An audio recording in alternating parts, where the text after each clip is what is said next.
श्रीमद कुंज विहारणे नमः। श्री स्वामी हरिदास विजय तेतराम, श्री युगल सरकार, सदगुरुदेव और आप सभी रसिक भक्त वृंदों के श्री चरणों में दास का साष्टांग दंडवत प्रणाम। आज श्रीमद् भागवत महापुराण के दशम स्कंद के अंतर्गत 76वां अध्याय शाल्व के साथ यादवों का युद्ध। श्री सुखदेव जी कहते हैं, परीक्षित, अब मनुष्य की सी लीला करने वाले भगवान श्री कृष्ण का एक और भी अद्भुत चरित्र सुनो। इसमें यह बताया जाएगा कि सौब नामक विमान का अधिपति शाल्व किस प्रकार भगवान के हाथों से मारा गया। शाल्व शिशुपाल का सखा था और रुक्मिणी के विवाह के अवसर पर बारात में शिशुपाल की ओर से आया हुआ था। उस समय यदुवंशियों ने युद्ध में जरासंध आदि के साथ साथ शाल्व को भी जीत लिया था। उस दिन सब राजाओं के सामने शाल्व ने यह प्रतिज्ञा की थी कि मैं पृथ्वी से यदुवंशियों को मिटाकर छोड़ूंगा। सब लोग मेरा बल पौरुष देखना।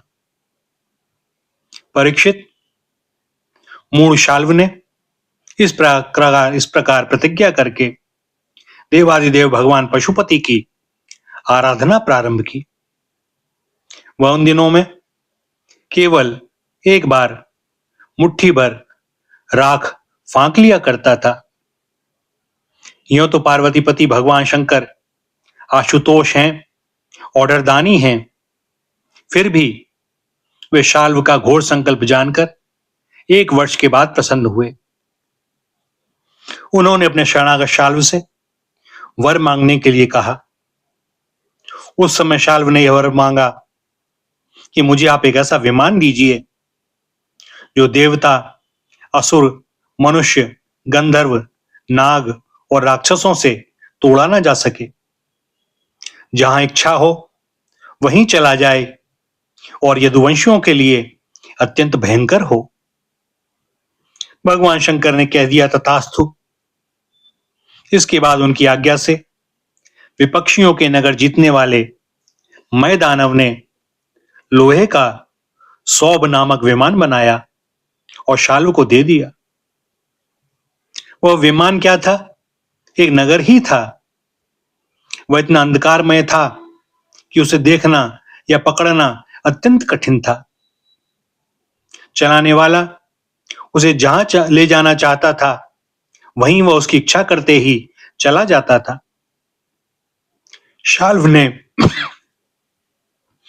वह विमान प्राप्त करके द्वारका पर चढ़ाई कर दी, क्योंकि वह वृष्णिवंशी यादवों द्वारा किए हुए वैर को सदा स्मरण रखता था। परीक्षित, शाल्व ने अपनी बहुत बड़ी सेना से द्वारका को चारों ओर से घेर लिया और फिर उसके फल फूल से लदे हुए उपवन और उद्यानों को उजाड़ने और नगर द्वारों, फाटकों, राजमहलों, अटारियों, दीवारों और नागरिकों के मनोविनोद के स्थानों को नष्ट भ्रष्ट करने लगा। उस श्रेष्ठ विमान से शस्त्रों की झड़ी लग गई।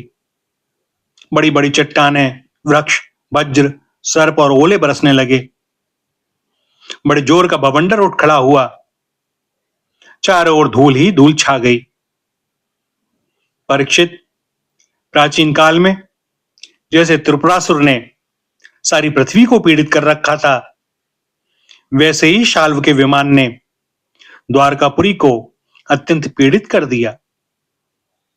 वहां के नर नारियों को कहीं एक क्षण के लिए भी शांति न मिलती थी। परम यशस्वी वीर भगवान प्रद्युम्न ने देखा कि हमारी प्रजा को बड़ा कष्ट हो रहा है। तब उन्होंने रथ पर सवार होकर सबको ढांढस बंधाया और कहा कि डरो मत।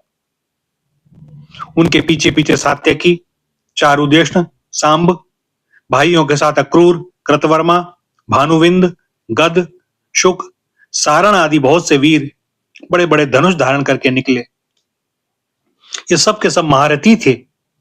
सबने कवच पहन रखे थे और सबकी रक्षा के लिए बहुत से रथ, हाथी, घोड़े तथा पैदल सेना साथ साथ चल रही थी। इसके बाद प्राचीन काल में जैसे देवताओं के साथ असुरों का घमासान युद्ध हुआ, वैसे ही शाल्व के सैनिकों और यदुवंशियों का युद्ध होने लगा। उसे देखकर लोगों के रोंगटे खड़े हो जाते थे। प्रद्युम्न जी ने अपने दिव्य अस्त्रों से क्षण भर में ही सौभपति शाल्व की सारी माया काट डाली। ठीक वैसे ही जैसे सूर्य अपनी प्रखर किरणों से रात्रि का अंधकार मिटा देते हैं, प्रद्युम्न जी के बाणों में सोने के पंख एवं लोहे के फल लगे हुए थे। उनकी गांठें जान नहीं पड़ती थीं। उन्होंने ऐसे ही 25 बाणों से शाल्व के सेनापति को घायल कर दिया। परम मनस्वी प्रद्युम्न जी ने सेनापति के साथ ही शाल्व को भी 100 बाण मारे। फिर प्रत्येक सैनिक को 1-1 और सारथियों को 10-10 तथा वाहनों को 3-3 बाणों से घायल किया। महामना प्रद्युम्न जी के इस अद्भुत और महान कर्म को देखकर अपने एवं पराये सभी सैनिक उनकी प्रशंसा करने लगे। परीक्षित, मैं दानव का बनाया हुआ शाल्व का वह विमान अत्यंत मायामय था।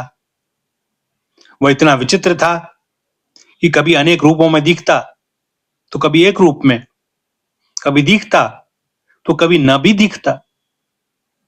यदुवंशियों को इस बात का पता ही ना चलता कि वह इस समय कहां है। वह कभी पृथ्वी पर आ जाता तो कभी आकाश में उड़ने लगता, कभी पहाड़ की चोटी पर चढ़ जाता तो कभी जल में तैरने लगता। वह अलाद चक्र के समान मानो कोई दुमुही लुकारियों की बनेठी भांज रहा हो घूमता रहता था। एक क्षण के लिए भी कहीं ठहरता न था।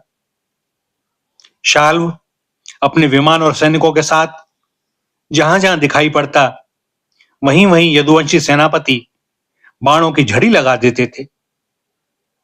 उनके बाण सूर्य और अग्नि के समान जलते हुए तथा विषैले सांप की तरह असह्य होते थे।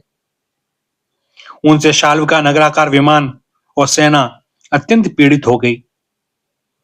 यहां तक कि यदुवंशियों के बाणों से शाल्व स्वयं मूर्छित हो गया।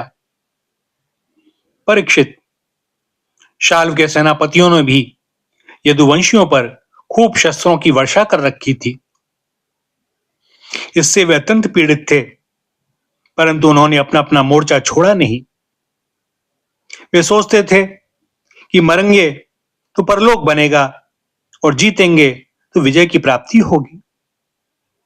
परीक्षित, शाल्व के मंत्री का नाम था धूमान, जिसे पहले प्रद्युम्न जी ने 25 बाण मारे थे। वह बहुत बली था।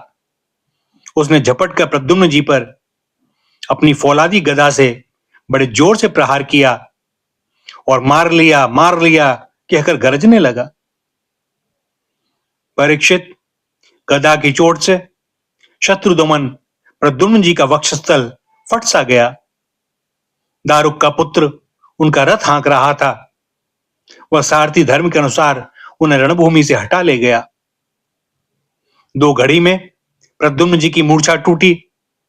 तब उन्होंने सारथी से कहा, सारथी, तूने यह बहुत बुरा किया। हाय हाय, तू मुझे रणभूमि से हटा लाया। सूत, हमने ऐसा कभी नहीं सुना कि हमारे वंश का कोई भी वीर कभी रणभूमि छोड़कर अलग हट गया हो। यह कलंक का टीका तो केवल मेरे ही सिर लगा। सचमुच सूत, तू कायर है, नपुंसक है। बतला तो सही, अब मैं अपने ताऊ बलराम जी और पिता श्री कृष्ण के सामने जाकर क्या कहूंगा? अब तो सब लोग यही कहेंगे ना कि मैं युद्ध से भाग गया। उनके पूछने पर मैं अपने अनुरूप क्या उत्तर दे सकूंगा? मेरी भाभियां हंसती हुई मुझसे साफ साफ पूछेंगी कि कहो वीर, तुम नपुंसक कैसे हो गए? दूसरों ने युद्ध में तुम्हें नीचा कैसे दिखा दिया? सूत, अवश्य तुमने मुझे रणभूमि से भगाकर अक्षम्य अपराध किया है। सारथी ने कहा, आयुष्मान, मैंने जो कुछ किया है सारथी का धर्म समझकर ही किया है। मेरे समर्थ स्वामी, युद्ध का ऐसा धर्म है कि संकट पड़ने पर सारथी रथी की रक्षा कर ले और रथी सारथी की। इस धर्म को समझते हुए ही मैंने आपको रणभूमि से हटाया है। शत्रु ने आप पर गदा का प्रहार किया था, जिससे आप मूर्छित हो गए थे, बड़े संकट में थे, इसी से मुझे ऐसा करना पड़ा। भैया, यहां पर दशम स्कंद का 76वां अध्याय समाप्त होता है और दास को अनुमति दें आज के लिए वाणी को विराम देने की। आगे श्री हरि की जैसी जो इच्छा। श्री राधा, श्री राधा, श्री राधा।